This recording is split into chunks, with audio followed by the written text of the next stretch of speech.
Hola a todos. So, as many of you know, I've recently received my first UK state pension payment. So, cue the confetti and a celebratory glass of sangria. Well, it's too early in the morning for that just at the minute.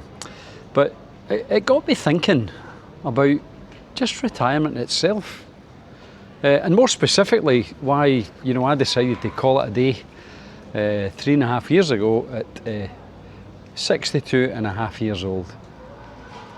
And also, more importantly, I guess, or most importantly, why I'm not sat here in a chair wistfully wishing I was back, spending long hours driving up and down the M6 4 nights a week, staying in soulless rooms booked in one of the booking platforms, or Premier Inns because we managed to get a deal there. And thinking about eating soggy salad sandwiches in the motorway services, or stuffing a Burger King down your throat at 10:30 at night on the way home. And then during the day, trying to convince people to actually do the jobs that they were being paid to do. I know when you put it like that, it just seems absolutely mental that I put up with that for so long, doesn't it? And I should mention, I just didn't take early retirement. I sold up in Scotland and moved to Spain too. So I just figured that if you're going to leave the rat race, you might as well do it somewhere good wine and blue skies and sunshine. Now, when I told family and friends I was going to retire, there was lots of people that had objections about why I shouldn't do it. You've got a great job and you like your job and you're good at it and all that sort of stuff. And lots of those people that I know, and they're lovely people, they're smashing people. A lot of them could retire, but don't. And when I say to them, well, you could retire, so why don't you retire? They say things like, oh, retirement, oh, I'm not ready for that yet. My work still needs me. Now, I want you to think about that. Do they though? If you're one of those people that say your work needs you, do they honestly need you? And when you think about it, the only ones that will really miss you are the people at the sandwich shop where you go for your regular lunch order. The same ones that they always forget to stamp your loyalty card, and then when you go back to do it later, they moan at you for not presenting it at the time. And that's for the people you work with. Let me tell you, you'll hear from them as often as you heard from your boss on your birthday, which in most cases is probably never. And other people say, oh no, Duncan, I'm not going to retire. I love my job. Well, let me tell you this, loving your job's fine, but living your life is even better. So you should try it. And others, they tell me they're still working because they like seeing that their monthly salary going into the bank. Now, I want you to think about this. If you've had a half-decent job for 40 years, I can pretty much guarantee that you're not working for the money anymore. And don't forget, there's something much more important than money to consider, and that's your health. Recently we had a friend visiting, and she said that your health is your wealth. And I hadn't heard that before, and I thought, she's absolutely right. Your health is your wealth. If you don't have your health, you've got nothing. It doesn't matter how much money you've got in the bank or how many fancy things you possess. If you don't have your health, you have nothing.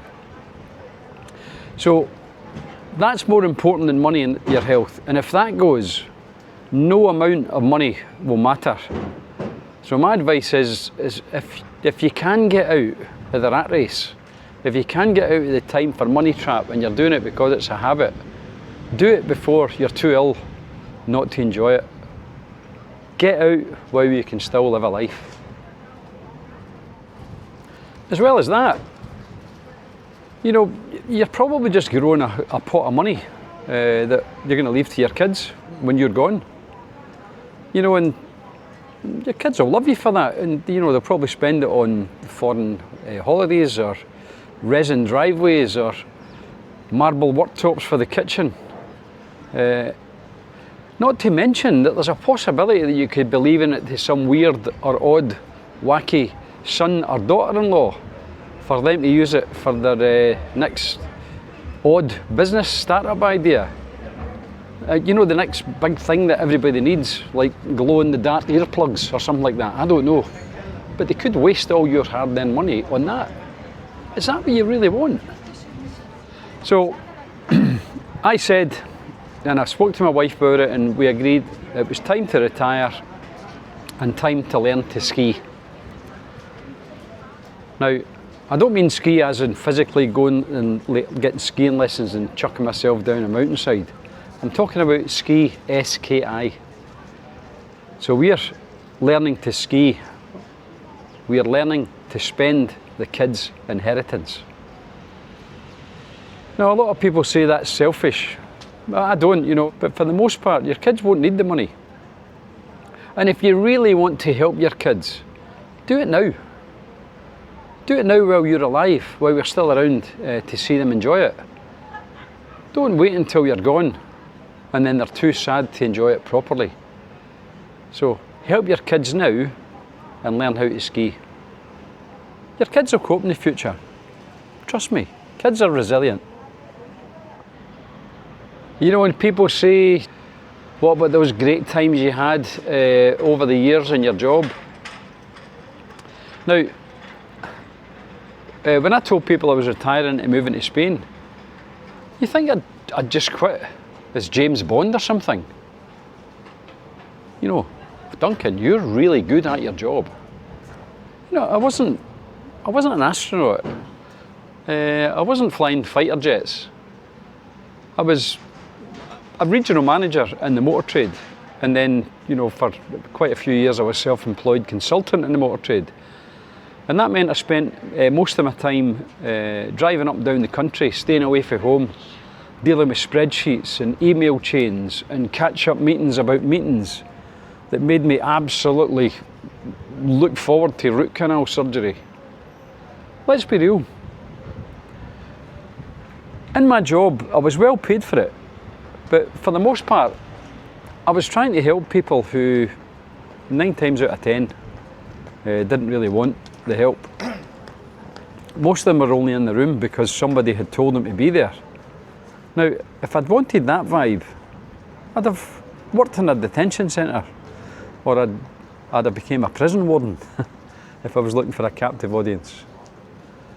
And as I mentioned, the travel, you know, driving up and down the M6 in the rain or the snow or the dark at 7 AM in the morning, or worse, still driving home after 11 PM at night, staying in hotel rooms with curtains that didn't close properly, and you know, lighting that sometimes made you look like a suspect in a crime documentary.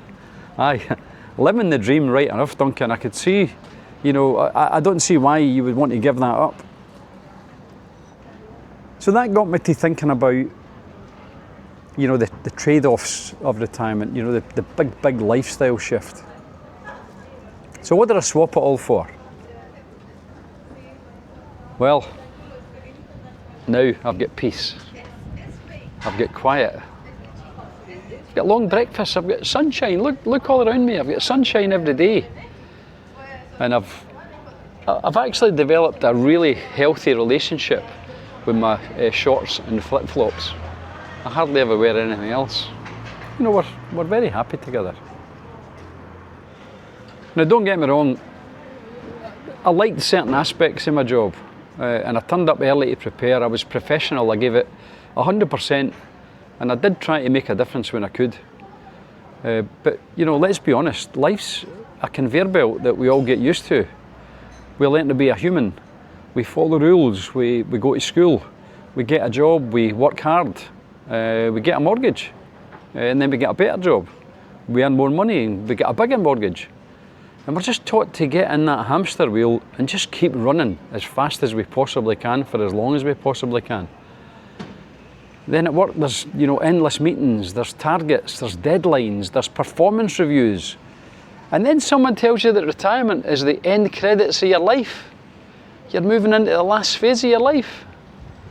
Absolutely not. I've just seen retirement as the intermission. It's the time when you get up, you stretch your legs, you refill your wine glass, and you say, right, now I'm enjoying life. And people say, but what are you going to do with all that free time? Duncan, what are you going to do? Well, do you know what? It's one of the best parts of being retired. It's total time freedom. And you know, it's not quick lunches at a desk between meetings time. It's not grabbing 5 minutes in between things to try and sort out your holidays. It's not grabbing a few minutes with your kids before they go to sleep at night because you've been out all day working. It's proper real time. I mean, it's what day is it time? It's time to enjoy daylight and fresh air and being outdoors. Now, when I first retired, I stopped wearing a watch. Now, it wasn't to make any big grand point. I just didn't need one. Time was no longer my boss. You know, now I go to bed when I'm tired. I get up when I wake up. I eat when I'm hungry. I ride my motorbike when I feel like it. I took up cycling, though, you know, my arse didn't thank me for that. That's mountain biking, by the way. You know, you couldn't pay me to join the mammals. You know, there's middle-aged men in lycra you see out on the road holding up all the traffic. You couldn't pay me to do that. I don't know why they put their lives at risk at that, but hey, that's another story. Each to their own, I suppose. And I want to keep my dignity, thanks. I took up paddle tennis and paddle boarding almost at the same time. And I've got to say, that's not recommended. The paddle racket's too small to stand on in the water, and it doesn't really float that well. Some days we play pétanque for an hour. You know that little game that you see in Spain and France, the little shiny like bowls thrown towards a jack? We sometimes go and play that for an hour. And then we go and have a menu del dia and a drink in the sunshine. And then we go and play some more. I even tried cooking. I've got to say that there were nights where the smoke alarm was working harder than the oven. But that's another story. And even our dog wouldn't eat some of the stuff I made. And you know, our dog would eat anything. The other thing that popped up was people saying, but how are you going to get any fulfillment in your life, Duncan? You know, your job gives you a purpose. When you're retired, you won't have any purpose in life. You know, honestly, I've got lots of hobbies now, but retirement isn't just about hobbies, it's about freedom. Freedom to do whatever we want to do, whenever we want to do it. You know, we do our weekly grocery shop on a Thursday morning when everybody's at work. There's no queues, there's no screaming wains, there's no hunting for trolleys that actually go in the direction you want them to go. And best of all, there's no fighting over the last soft loaf. But here's the thing. And, you know, I know some people love their jobs. That's great. But as I said, loving your job is lovely. But loving your life, it's even better. And people say, oh, but Duncan, you'll be bored. See, if you're retired and you're worried about being bored, try YouTube. You know, there's people rebuilding smashed up supercars and people restoring 1960s bread bins with laser precision. There are even cats solving puzzles and comical AI videos of adults as babies who still talk like adults. Or watch a hamster running a wheel. And even better, Do what I've done. Start your own YouTube channel. You might just love it. Or if you haven't discovered it, you know, try Chat GPT. It's weirdly clever, and it'll never ask to borrow your phone charger. You know, in afternoon naps, don't underestimate the power of an occasional afternoon nap. And I'm not saying sleep every afternoon, but you know, now and again it's fine.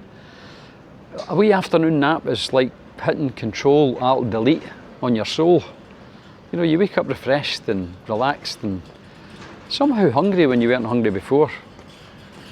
But, and as I say, and this is a big but, don't get into the habit of taking naps every day. You know, we live in Spain now and people say, well, the Spanish do it. You know, the Spanish have a siesta. It's not a nap. They have an incredibly long lunch break because it's just so hot in the afternoons to work. And they all retire indoors, and you know, they tend not to go for a sleep. There's no doubt some will, but most just take a nice long lunch break in the shade.